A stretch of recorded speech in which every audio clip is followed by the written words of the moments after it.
مشرکین مکہ آپ کو صادق بھی مانتے ہیں، سچا اور امانت دار بھی مانتے تھے۔ یہ مقام محمد رسول اللہ صلی اللہ علیہ وسلم کا نبی بننے سے پہلے آپ لوگوں میں اتنا مشہور تھے، لوگ آپ کے پاس امانتیں رکھا کرتے تھے۔ مشرکین مکہ امانت رکھتے تھے اور آپ صلی اللہ علیہ وسلم سچ بولنے والے تھے، اور یہ مشرکین مکہ کے درمیان یہ چیز تھا، اور آپ صلی اللہ علیہ وسلم کی زندگی پوری سچائی سے بھری پڑی۔ آپ صلی اللہ علیہ وسلم نے یہ حکم دے دیا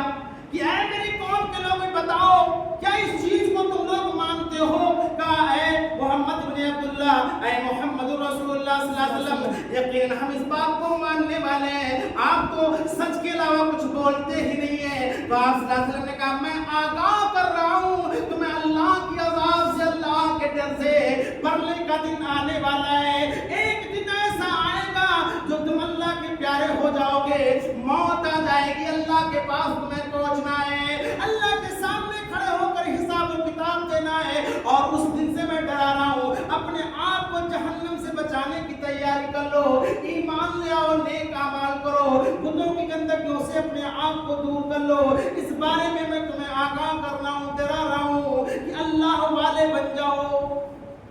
قولوا لا الہ الا اللہ تفلحوا، کہنے والے بن جاؤ کہ اللہ کے سوا کوئی عبادت کے لائق نہیں ہے، کامیاب تم سب ہو جاؤ گے، یہ کہنے والے بن جاؤ۔ سارے مجلس میں سناٹا چھایا ہوا، کوئی کسی نے جواب نہ دیا۔ آپ کے سگے چچا ابو لہب نے، ملعون نے یہ کہا، ابو لہب نے کیا کہا؟ تبا لکا،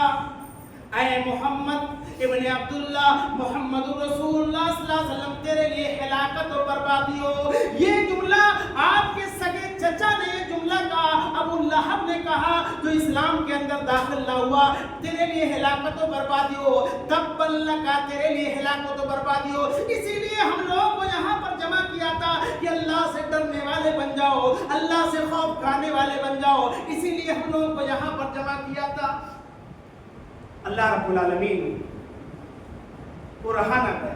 محمد رسول اللہ صلی اللہ علیہ وسلم خاموش رہے۔ آپ صلی اللہ علیہ وسلم نے ظالموں سے بھی بدلہ نہیں لیا۔ آپ صلی اللہ علیہ وسلم کا مقام و مرتبہ دیکھیے پیارے مسلمانوں، آپ صلی اللہ علیہ وسلم نے ظالموں سے بدلہ نہیں لیا، ظالم سے لیا ظلم کا بدلہ نہ کسی وقت، مارا بھی تو اخلاق کی تلوار سے مارا۔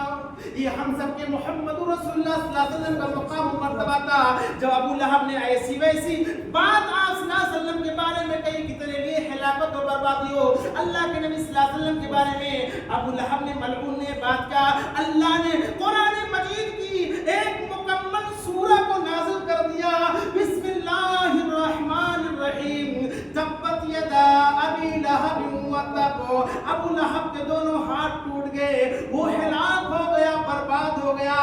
ما اغنی عنہ مالہ وما کسب، نہ اس کا مال اس کے کچھ کام آیا، نہ اس کی کمائی اس کے کچھ کام آیا،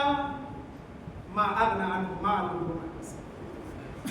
سیصلی نارا ذات لہب وامرأتہ حمالۃ الحطب، عنقریب وہ بھڑکتی ہوئی آگ میں داخل کیا جائے گا، اور اس کی بیوی بھی آگ میں، جہنم کی آگ میں داخل کی جائے گی، جو لکڑیوں کو ڈھونے والی تھی، فی جیدہا حبل من مسد، اس حال میں جہنم میں اس عورت کو بھی لے جایا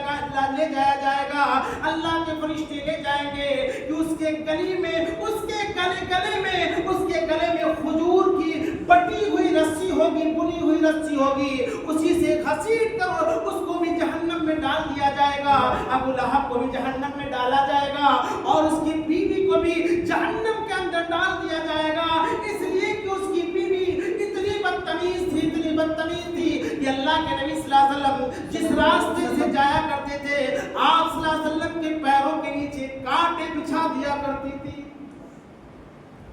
حالانکہ ابو لہب سگا چچا تھا،